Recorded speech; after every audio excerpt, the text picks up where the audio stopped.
Allô Sophie. Bonjour Claude. Bonjour la Belgique. Bonjour.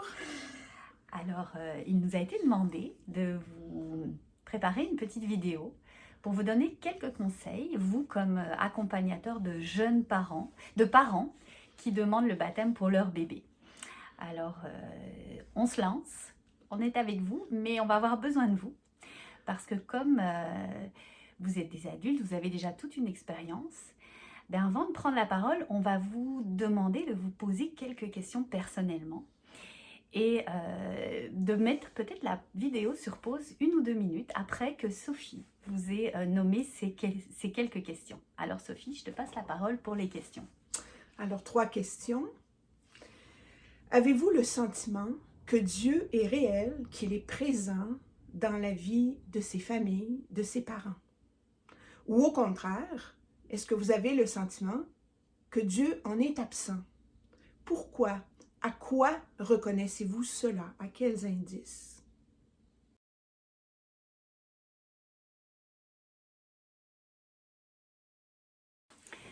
Alors vous vous doutez que la réponse à ces questions n'est pas unique ni uniforme et qu'en plus elle évolue tout au long de la vie.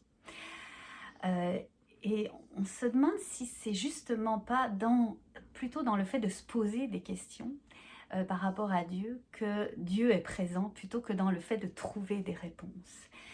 N'est-ce pas Dieu que l'on cherche quand on pressent que quelque chose d'important est en train de se jouer dans un moment unique comme par exemple la naissance d'un bébé ou tout autre passage de la vie comme la naissance ou la mort? Alors justement, est-ce que ce n'est pas dans ces recherches-là, dans ces moments-là que Dieu est présent? C'est la question qu'on se pose et qu'on vous pose. Alors Sophie. Et en fait, souvent, les gens ont de la difficulté à mettre des mots sur ce genre de réalité, donc d'où l'importance de la question plutôt que la réponse. Donc, les gens n'ont pas forcément les mots et ça fait que c'est pas possible pour nous de vérifier, de contrôler. Il y a quelque chose qui nous échappe, mais de la même façon que le mystère nous échappe. Et le mystère leur échappe aussi. En quelque sorte, c'est leur sensibilité au mystère qui peut être révélée par cette difficulté à mettre des mots, à ce qui peut échapper à la compréhension ou à la simple rationalité linéaire. Souvent, ils ne perçoivent pas eux-mêmes la portée ou la profondeur de ce qu'ils portent et qui ont de la difficulté à nommer eux-mêmes. Ils le nomment avec maladresse, avec peu de mots, et le plus souvent, c'est sans mots religieux. Ce qui peut être déroutant pour nous quand on cherche des indices qui nous donneraient une assurance, qui nous permettrait d'organiser ou de contrôler. Donc, c'est vraiment la sensibilité à ce qui, dans l'expérience humaine, nous dépasse, nous prend de l'intérieur, nous surprend. Ça ne se laisse pas facilement nommer, toute cette dimension qui nous dépasse. Alors, c'est pas surprenant que, autant pour des gens engagés en pastoral que pour des parents, il soit parfois très difficile de mettre des mots là-dessus. Mais je pense que Claude, tu pourrais nous en donner quelques exemples. Oui, je vais vous donner 2 exemples. Le premier exemple concerne plutôt la joie et l'émerveillement. Les parents vivent quelque chose d'unique, de pas banal. D'ailleurs, parmi vous, peut-être qu'il y a des parents et vous savez combien cet événement n'est pas banal. Se pourrait-il que dans cette joie immense, ça soit l'occasion justement d'apprendre l'émerveillement? Et est-ce que Dieu ne serait pas présent dans cette capacité à s'émerveiller, à être dans la gratitude par rapport à cette vie qui nous est donnée? Donc, exemple positif de la présence d'un Dieu qui est dans la vie. Le deuxième exemple, ce serait plutôt l'inverse. Se pourrait-il que, donc, vous allez sûrement entendre dans les mots non religieux des parents que vous rencontrez, vous l'avez sûrement entendu, de la souffrance aussi.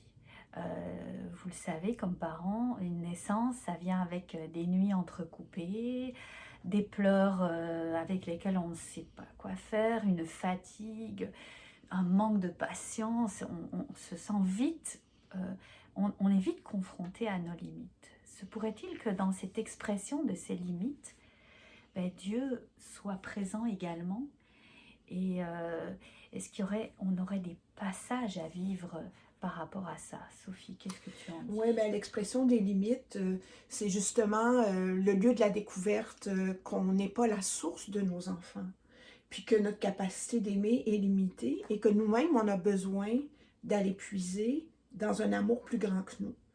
Parce que assez rapidement, à travers le manque de patience, la difficulté à comprendre ou à décoder quels sont les besoins de l'enfant, le décalage aussi entre l'idéal de ce qu'on voudrait être comme parent, puis la réalité de ce qu'on arrive à être dans les circonstances où on a à le vivre.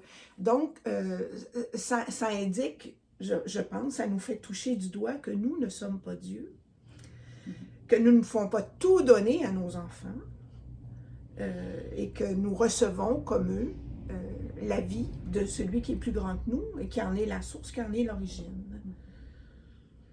Et de pouvoir y puiser dans les moments qui sont difficiles, quand on se sent dépassé. Alors on se rend bien compte qu'avec ces exemples qu'on vient de vous donner, la posture d'accompagnateur, d'animateur, n'est pas de, à toute vapeur, commencer à parler de Dieu, mais c'est plutôt de se mettre à l'écoute de ce que les parents vivent, de ce que ça peut nous donner comme indice d'un certain mystère pascal qui se joue dans leur vie. Et donc vraiment d'avoir plutôt une posture d'entrer en relation et d'être dans une écoute profonde. N'est-ce pas, Sophie? Tout à fait. D'être dans une écoute, même à travers ce qui peut sembler s'attarder de manière purement extérieure à la ritualité ou aux gestes traditionnels. Ben, d'abord, en premier lieu, les parents, on ne va pas aller chercher chez eux. Hein? C'est eux qui décident de venir. Puis, il y a à l'intérieur de leur liberté, il y a quelque chose de peut-être plus important que ce qu'eux-mêmes peuvent soupçonner à travers ce choix, à travers cette décision-là. Alors, écouter à travers les conversations où on parle pas forcément de manière frontale de la question de Dieu, mais comment leur sensibilité au mystère de Dieu s'exprime à travers ce qui est important pour eux, ce qui vient les chercher, ce qui les interpelle. Ça nous dit quelque chose de la manière dont Dieu s'est déjà fait présent dans leur vie avant même que des mots précis puissent être mis.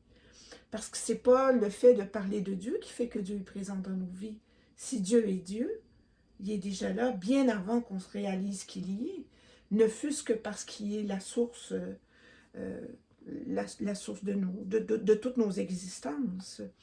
Donc, c'est à travers les indices de leur sensibilité spirituelle qu'on peut reconnaître s'ils sont sensibles à la beauté ou à la justice ou à des grandes valeurs, s'ils sont sensibles aux grandes questions existentielles, tous les éléments aussi qu'ils ont pu retenir de leur éducation religieuse. Peut-être qu'il y en a seulement quelques-uns, mais ceux qui ont été retenus ont certainement quelque chose à révéler de leur sensibilité spirituelle. Donc ça mérite qu'on y porte attention. Parce que c'est pas nous qui allons amener Dieu dans leur vie en parlant de Dieu. Mais on a plutôt à se mettre avec eux à la découverte ou à la recherche d'où Dieu est déjà présent. Ah ben alors, je pense que c'est vraiment le bon moment de retourner sur nos questions de départ et on vous invite à refaire le même exercice qu'au début de la vidéo, à mettre la vidéo sur pause, d'ailleurs ça va être la fin de la vidéo, avec les mêmes questions que Sophie va nous rappeler, qu'on vous a posées au début et peut-être qu'il y a eu un déplacement depuis vos premières réponses avant la vidéo jusqu'à après notre prise de parole. Alors Sophie, peux-tu nous rappeler ces questions? Alors, avez-vous le sentiment que Dieu est réel, qu'il est présent dans la vie des familles, des parents que vous rencontrez? Ou au contraire, avez-vous le sentiment qu'il en est absent? Et pourquoi et à quoi est-ce que vous reconnaissez cette présence ou cette absence? À quels indices portez-vous attention? Et moi, je nous lance une question à nous tous. Comment la célébration du baptême pourrait refléter toute cette recherche de Dieu dans les traces dans la vie des personnes? Ça, c'est une très belle question que je nous pose. Alors voilà, on vous remercie, on espère que ça pourra vous aider dans votre travail d'accompagnateur des jeunes parents. Merci beaucoup, Sophie. Merci. Et à la prochaine, À la prochaine peut-être. peut-être. Bye.